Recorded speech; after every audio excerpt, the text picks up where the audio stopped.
গাজায় ইসরায়েলি আগ্রাসন চলছে প্রায় ১.৫ বছর ধরে। এই সময়ের মধ্যে অল্প কিছুদিন যুদ্ধবিরতি থাকলেও ইসরায়েল অঞ্চলটিতে আবারও হামলা শুরু করেছে। এই হামলায় মাত্র ৭২ ঘন্টায় ৭০০ ফিলিস্তিনি নিহত হবার খবর পাওয়া গেছে। গাজার স্বাস্থ্য মন্ত্রণালয় জানিয়েছে, অঞ্চলটিতে ইসরায়েলি হামলায় নিহতের সংখ্যা সব মিলিয়ে প্রায় ৫০,০০০।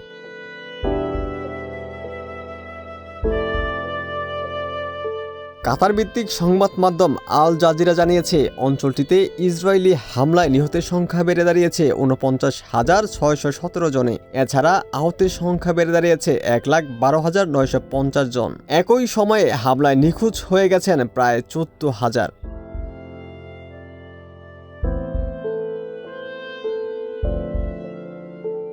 এদিকে ইসরায়েলি হামলায় গাজার হাসপাতালগুলোর ভেতরের পরিস্থিতি এখনও অত্যন্ত কঠিন। উত্তর গাজা ও গাজা শহরের আবাসিক ভবনগুলোর উপর লাগাতার হামলার ফলে বিপুল সংখ্যক আহত ও নিহত ব্যক্তিকে হাসপাতালে আনা হচ্ছে, যা পরিস্থিতিকে আরও সংকটময় করে তুলেছে।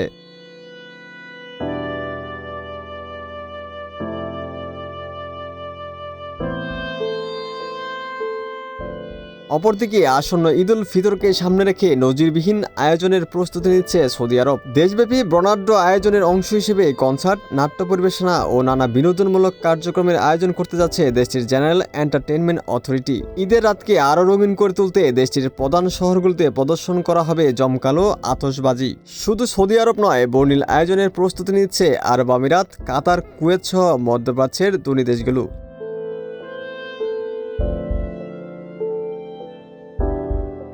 সৌদি আরব থেকে ৮১৮ মাইলের দূরত্বে আরেক মুসলিম জনপদ গাজা। তবে ক্ষমতাধর মুসলিম দেশগুলোর আচরণ দেখলে মনে হবে এই অঞ্চলটি পৃথিবী থেকে বিচ্ছিন্ন, যেখানে মনুষ্যত্বের কোনো স্থান নেই। গত ২ দিনে ইসরায়েলি বর্বরতায় প্রাণ গেছে গাজার ২ শতাধিক শিশুর। এমন পরিস্থিতিকে উপেক্ষা করে প্রভাবশালী মুসলিম দেশগুলোতে এখন চলছে ঈদ আয়োজনের প্রস্তুতি। দায়সারা বিবৃতিতেই যেন সীমাবদ্ধ তাদের প্রতিবাদ। প্রশ্ন হলো, গাজায় গণহত্যা ইস্যুতে মুসলিম বিশ্ব কি শুধু উদ্বেগই প্রকাশ করে যাবে?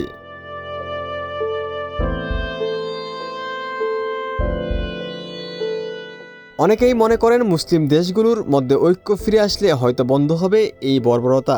তবে বাস্তবতা হলো, ঐক্য তো নয়, বরং আরও বাড়ছে অভ্যন্তরীণ বিভাজন। এরই মধ্যে খবর এসেছে, গাজায় পুনর্গঠনের মিশরের প্রস্তাবের বিরোধিতা করেছে আরব আমিরাত।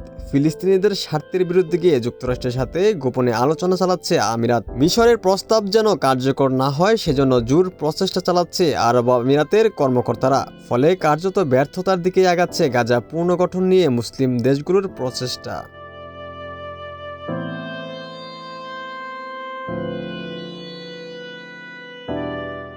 ইসরায়েল বিশ্ববাসীকে চোখে আঙ্গুল দিয়ে দেখিয়ে দিল, চুক্তি লঙ্ঘন করলে আসলে কিছুই হয় না। ট্রাম্প প্রশাসন ইতিমধ্যেই গাজায় হামলা আবার শুরু করার জন্য ইসরায়েলকে সবুজ সংকেত দিয়েছে। জাতিসংঘে নিযুক্ত ভারপ্রাপ্ত মার্কিন রাষ্ট্রদূত গাজায় আবার যুদ্ধ শুরুর দায়ভার পুরোপুরি ফিলিস্তিনি প্রতিরোধ গোষ্ঠী হামাসের উপর চাপিয়েছে। নিয়ন্ত্রণের বাইরে চলে যাওয়া ইসরায়েলকে কে থামাবে, সেটি এখন বড় প্রশ্ন।